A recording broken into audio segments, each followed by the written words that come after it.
Cuando se produce un error o cuando queremos prever su aparición, debemos utilizar el tratamiento de errores. Consiste en un pequeño trozo de código que le indica a nuestro procedimiento cómo debe actuar en el caso de que se produzcan errores, y siempre comienza con la instrucción onError.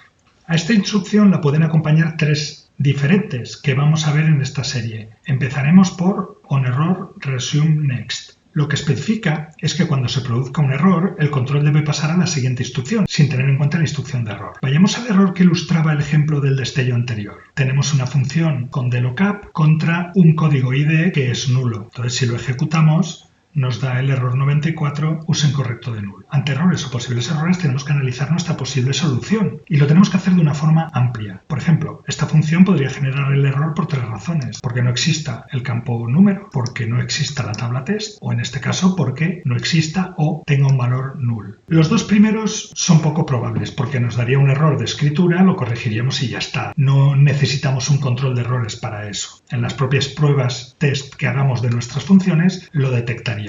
Pero en cambio sí nos hace falta un control de errores para el valor null, que es lo que acabamos de ver. Comenzaríamos entonces con error y vamos a probar lo que ocurriría con resume next. Bueno, ya no da el error si ejecuto, pero ¿podemos pensar que ya está resuelto? ¿Es la solución correcta? Resume next lo que hace es que pasa a la siguiente línea.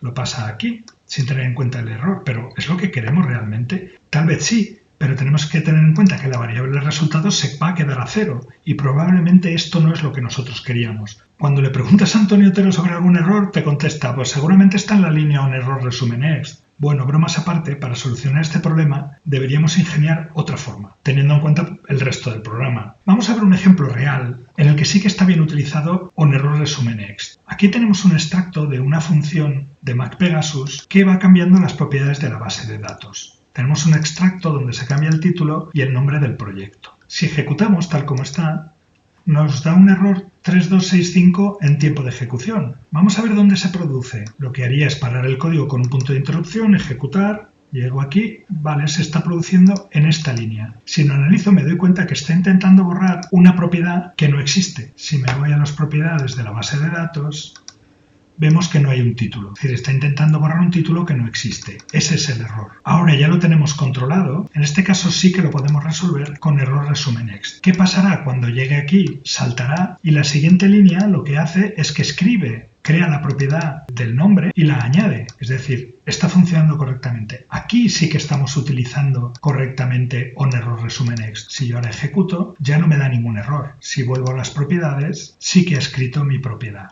Esperamos que te resulte útil en tus desarrollos. Nos vemos pronto.